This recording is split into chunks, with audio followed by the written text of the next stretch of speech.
Hey, what's up, guys? I'm Josh Hayhurst, and I'm here at Superdojo, and let's talk about Donald Trump. No, just kidding.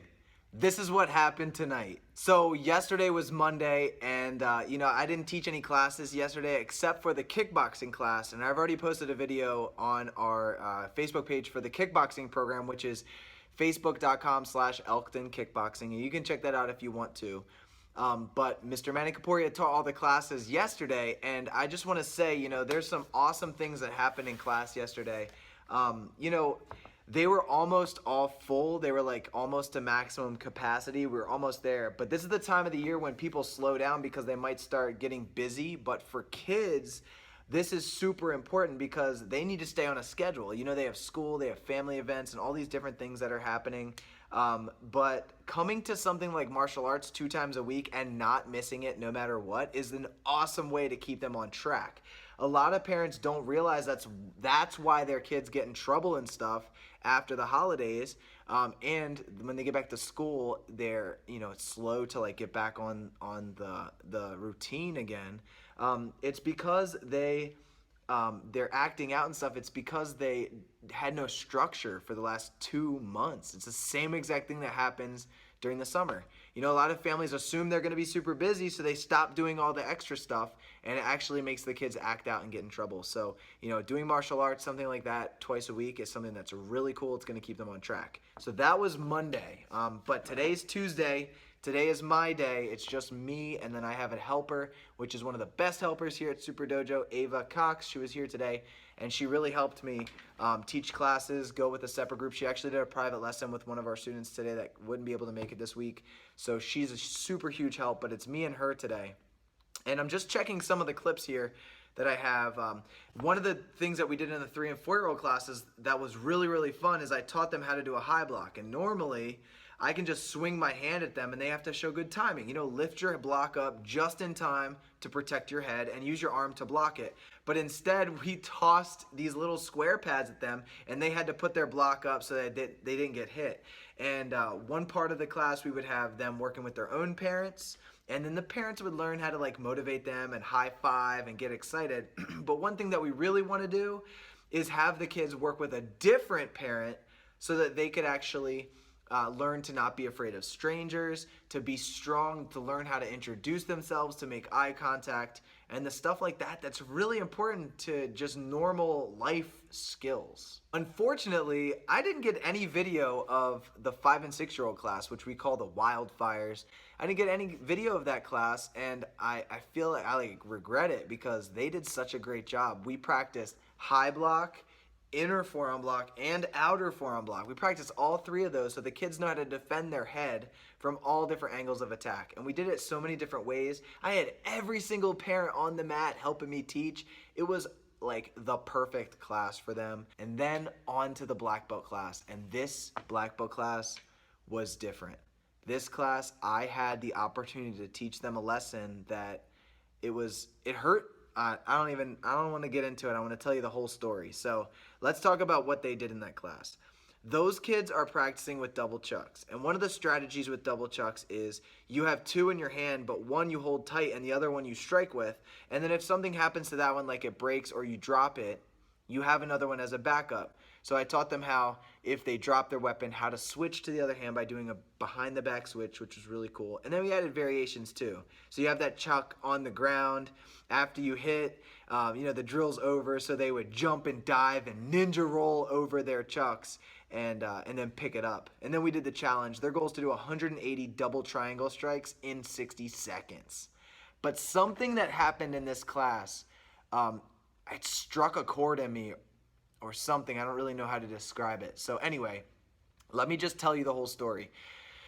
Last night, me and Mr. Manny Kaporia were here at the school till 10:30. So we were here for about an hour and a half after the normal time. This doesn't usually happen because I get done all the busy stuff in the day, and at night I try to go home early and spend time with my family and stuff. Last night we made this video where I came up with this short little combo. The double chucks team they're not doing anything really challenging or hard. So I came up with this short little combo. I called it a riff. Just like with a guitar, you have like this little cool riff that you like to play and repeat over and over.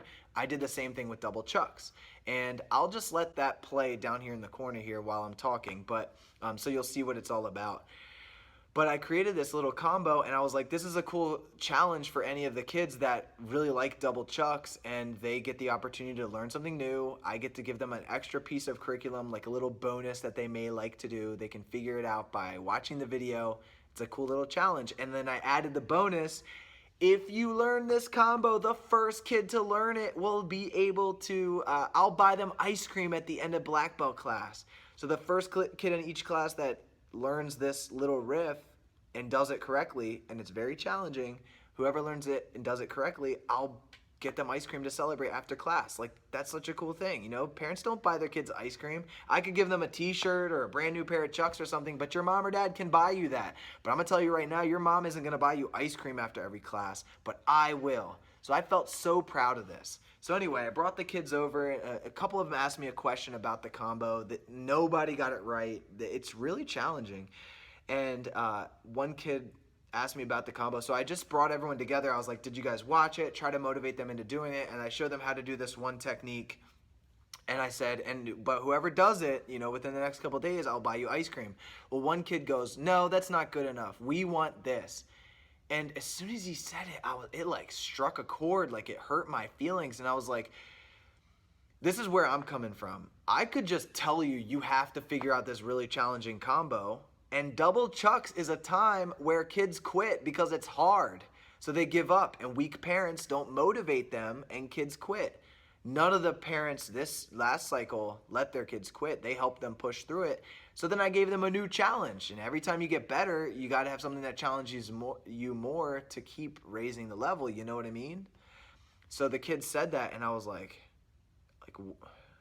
I never lose my cool with the kids. Like, I never lose my cool in class. But it didn't make me mad. It hurt my feelings that I would spend extra time to create something like this, and then they would be ungrateful that I would give them the challenge, and then they would you know, think that the reward I give them isn't good enough. But they're kids, whatever.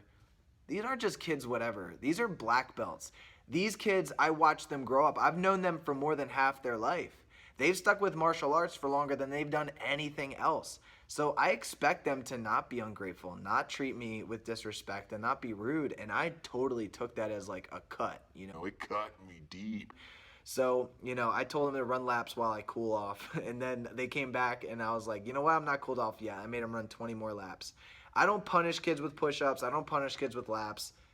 Nobody really even acts up in class. Like, they just know who's the boss. But today, I was like, dude, that is not how you act. And I related it to real life. I was like, you know, your grandma or grandpa is going to get you a gift. Christmas is coming up. They're going to get you a gift. And, you know, this happened to me. Like, I'm a Batman fan. So people learn that I like Batman. So they get me every possible Batman thing ever. Like, they're going to get me a t-shirt that has like a horribly drawn Batman figure on it. And think that that's something that I'd like, and I appreciate the thought, really, but I'm a deep down fan where I want original art that costs $200. Otherwise, I'm not interested. It's hard for me to appreciate it when I'm at that level. Okay, I hope you understand that, because, you know, I've had friends in the past that would be obsessed with a certain actor or actress from the past, and they would get them anything like lip gloss with Marilyn Monroe on it, like crazy stuff that you would never use in your life.